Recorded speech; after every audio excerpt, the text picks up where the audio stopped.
131 സങ്കീർത്തനം. കർത്താവേ, എന്റെ ഹൃദയം അഹങ്കരിക്കുന്നില്ല, എന്റെ നയനങ്ങളിൽ നിഗളമില്ല. എന്റെ കഴിവിൽ കവിഞ്ഞ വൻ കാര്യങ്ങളിലും വിസ്മയാവഹമായ പ്രവൃത്തികളിലും ഞാൻ വ്യാപൃതനാകുന്നില്ല. മാതാവിന്റെ മടിയിൽ ശാന്തനായി കിടക്കുന്ന ശിശുവിനെ പോലെ ഞാൻ എന്നെ തന്നെ ശാന്തനാക്കി. ശാന്തമായി ഉറങ്ങുന്ന ശിശുവിനെ പോലെയാണ് എന്റെ ആത്മാവ്. ഇസ്രായേലെ, ഇന്നും എന്നേക്കും കർത്താവിൽ പ്രത്യാശ വയ്ക്കുക.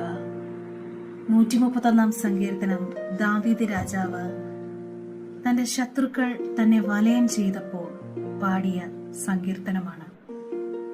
എങ്ങനെയാണ് ഒരു വ്യക്തിക്ക് ഇത്രയേറെ ശാന്തനാവാൻ സാധിക്കുന്നത്? ഒറ്റ കാര്യം മാത്രമാണ്: ദൈവത്തിലുള്ള അവന്റെ പ്രത്യാശ. ദൈവാശ്രയ ബോധം ഒരു വ്യക്തിയിൽ എത്രത്തോളം വലുതായിരിക്കുമോ അത്രത്തോളം വലുതായിരിക്കും ദൈവത്തിലുള്ള അവന്റെ പ്രത്യാശയും. ഇവിടെ ദൈവാശ്രയ ബോധം ഒരു ശിശുവും അമ്മയും തമ്മിലുള്ള ബന്ധത്തെ പോലെ ആയിരിക്കണം എന്നാണ് സങ്കീർത്തകൻ നമ്മോട് ആവശ്യപ്പെടുന്നത്. ഒരു കുഞ്ഞിനെ സംബന്ധിച്ച് ആ കുഞ്ഞിന്റെ എല്ലാം അമ്മയാണ്. എല്ലാത്തിനും ആ കുഞ്ഞ് അമ്മയെ ആശ്രയിക്കുന്നു. കുഞ്ഞിന്റെ ഭക്ഷണം മുതൽ ഉറക്കം വരെ എല്ലാം.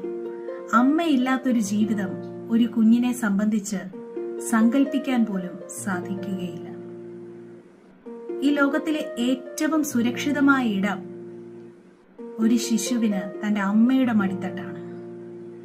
എപ്രകാരമാണോ ഒരു ശിശു തന്റെ അമ്മയെ ആശ്രയിക്കുന്നത്, അതുപോലെ ദൈവത്തെ നാം ആശ്രയിക്കുവാൻ ദൈവം ആഗ്രഹിക്കുന്നു.